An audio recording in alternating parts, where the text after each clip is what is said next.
Halo semua, selamat pagi. Apa kabar tuan-tuan dan puan-puan semua?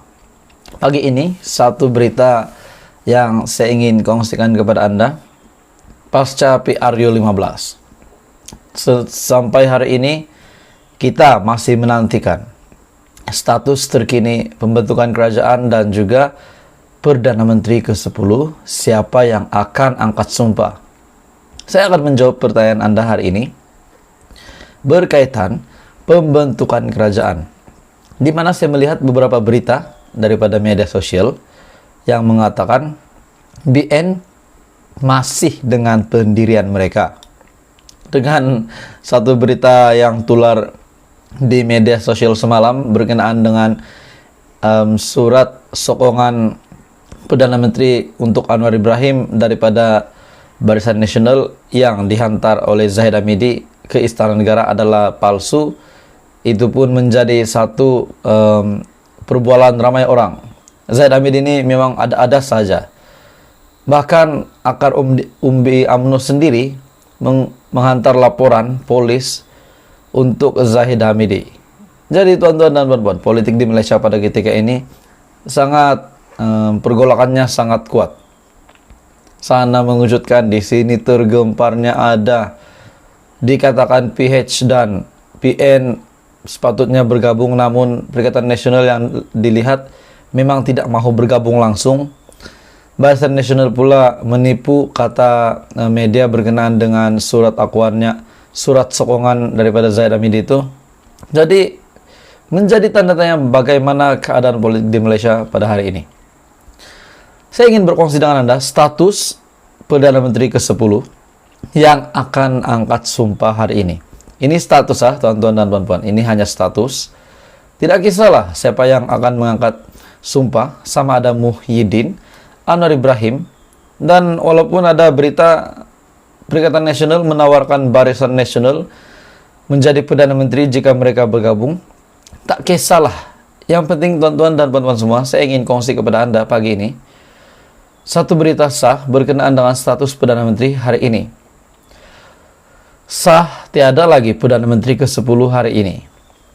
Al-Sultan Abdullah Riayatuddin Al-Mustafa Bilasha menitah perkenan menganjurkan satu perbincangan khas Raja-Raja Melayu di Istana. Malaysia hari ini yang memasuki hari keempat selepas berakhirnya PRU ke-15 pada Sabtu, secara sah masih tidak mempunyai Perdana Menteri. Ini adalah susulan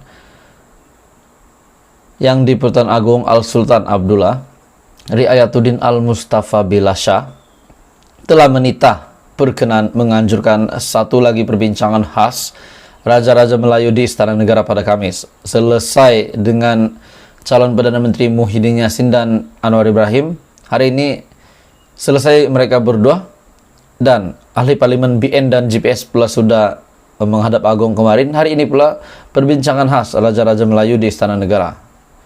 Jadi tuan-tuan dan puan-puan semua, Datuk Pengelola Bijaya Diraja Istana Negara, Datuk Ahmad Fadil Samsudin, dalam kenyataan pada Rabu, perbincangan khas Raja-Raja Melayu adalah bertujuan untuk Seri Paduka Baginda mendapatkan pandangan duli-duli yang maha mulia Raja-Raja Melayu bagi yang di Pertuan Agong membuat keputusan demi kepentingan dan kesejahteraan negara serta rakyat. Setakat ini juga tuan-tuan dan puan-puan, untuk pengetahuan kamu, tiada ahli Dewan Rakyat yang mendapat kepercayaan menjadi majoriti dilantik sebagai Perdana Menteri ke-10 negara. Dan dalam pada itu, satu perkembangan positif berlaku adalah GPS mengesahkan mereka kekal dengan pendirian menyokong Perikatan Nasional, dan Tan Sri Muhyiddin Yassin diangkat sebagai Perdana Menteri ke-10. Malah naib yang di Pertua Kanan Parti Pesaka Bumi Putra Bersatu Sarawak PBB, Datuk Sri Fadila Yusof, telah menyerahkan akuan berkanun SD kepada Al-Sultan Abdullah bagi menyatakan sokongan ahli parlimen yang menyokong pelantikan Muhyiddin sebagai Perdana Menteri. Bekas Menteri Kanan Kerja Raya itu mengesahkan hanya 4 pemimpin GPS, Datuk Sri Alexander Nantalinggi, Ahli Parlimen Serian Datuk Seri Richard Riyot Jem dan Presiden Parti Progresif Demokratik PDP Tiong King Sing yang menghadap Sri Paduka Baginda di Istana Negara. Dengan sokongan daripada 23 wakil rakyat GPS, gabungan PN kini dikatakan sudah mempunyai jumlah yang mencukupi melepasi angka 115 ahli parlimen yang menyokong Muhyiddin menjadi Perdana Menteri dan membentuk kerajaan baru di Putrajaya. BN yang sebelum ini dikatakan dititahkan supaya 30 ahli parlimen dari parti itu menghadap yang di Pertuan Agong di Istana Negara, bagaimanapun hanya diwakili oleh 3 individu. Mereka diwakili oleh 3 pemimpin tertinggi, yaitu pengurus BN, Datuk Sri Ahmad Zaid Hamidi, dan timbalannya Datuk Sri Muhammad Hasan, serta Setiausaha Agung Barisan Nasional, Datuk Sri Dr. Zamri Abdul Kadir. Terdahulu, Al-Sultan Abdullah sudah memanggil menghadap pengurusi Pakatan Harapan, Datuk Sri Anwar Ibrahim, dan pengurusi Tan Sri Muhyiddin Yassin di Istana Negara pada Selasa untuk membincangkan pembentukan kerajaan perpaduan antara kedua-dua gabungan. Bagaimanapun Muhyiddin dalam satu sidang medianya selepas itu mengesahkan beliau menolak cadangan. Al-Sultan Abdullah berkenan kerana PN enggan bekerjasama dengan Pakatan Harapan berikutan menjadi prinsip gabungan itu sejak dulu lagi. Muhyiddin berkata beliau diminta menandatangani satu dokumen, namun beliau menulis nota menyatakan tidak bersetuju mengenai cadangan menubuhkan kerajaan perpaduan.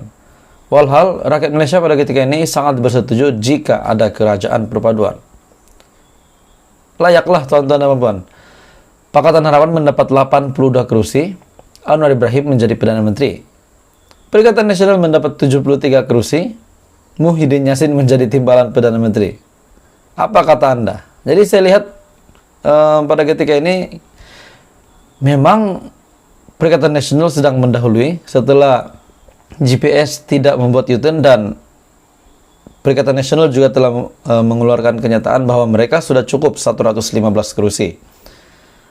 Tapi hari ini yang sah masih boleh, yang saya akan kongsikan kepada Anda pagi ini, yang masih sah adalah tiada lagi Perdana Menteri ke-10 hari ini.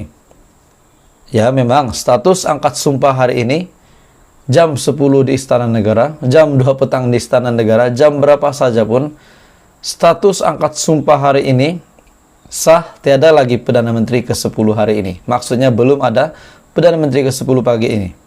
Tidak pastilah kalau masa terdekat, tetapi setakat ini belum ada. Dan kita dapat lihat Perikatan Nasional mendahului dengan kenyataan Muhyiddin. GPS pun tidak menarik sokongan mereka, tidak membuat U-turn, dan PN pun mempunyai cukup kursi 115 kursi untuk membentuk kerajaan. Dan bagaimana status Anwar pula jika Muhyiddin menjadi Perdana Menteri dan Perikatan Nasional yang dikatakan cukup kursi membentuk kerajaan? Bagaimana dengan Pakatan Harapan yang mempunyai 80 kursi, sedangkan mereka mendapat kursi paling banyak dalam PRU 15. Jadi tonton dan teman-teman semua, teruskan bersama di dalam channel ini untuk episode seterusnya PRU 15.